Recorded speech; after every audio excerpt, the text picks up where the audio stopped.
All right, talk about out of this world. Navy pilots are claiming they've spotted UFOs nearly every day for 2 years.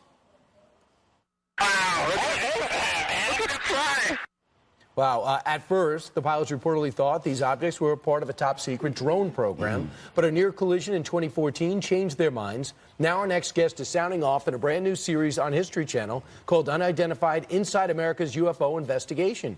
Here with more, former Deputy Assistant Secretary of Defense for Intelligence, Christopher Mellon. Christopher, do you believe the UFOs exist?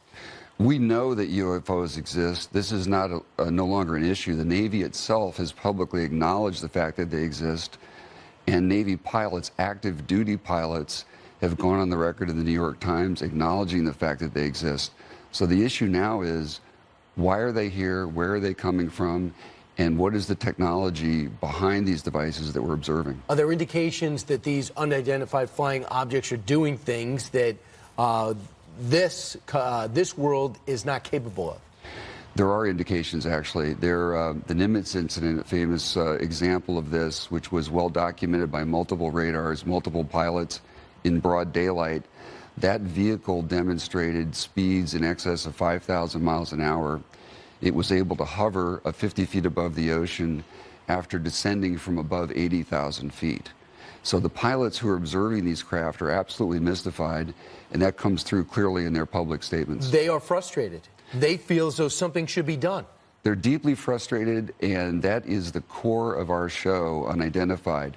We're giving military personnel on the front lines a voice. We're helping them get out the message, what it is they're encountering and why they're so concerned about it. And we're not the only country who's having these encounters. Absolutely not. And in fact, as our investigation unfolds over the first 6 episodes this season, we're going to be presenting information from a NATO ally that's been having very similar experiences. All right, I want you brought a clip with you. I saw Correct. you carried the tape in with you when you in the green room.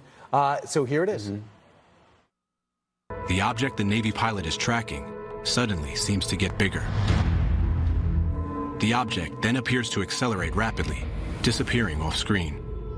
That's a significant rate of acceleration in a horizontal plane off to the left.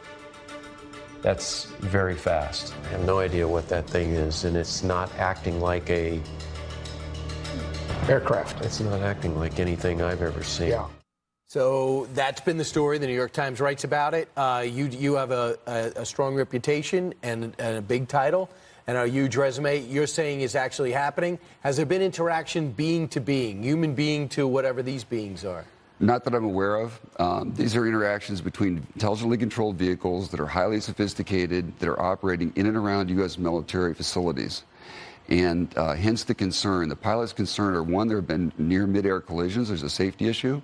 But two, there is a vital national security issue, which is that our sovereignty is being violated by vehicles of unknown origin.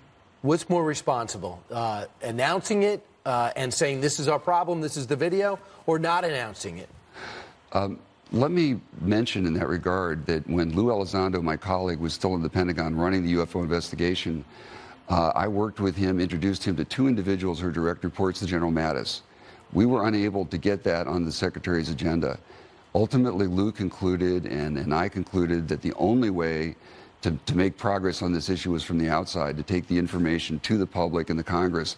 That's what this show is about, and that's what these military pilots are helping us with. So we're going to see it coming up. What is real?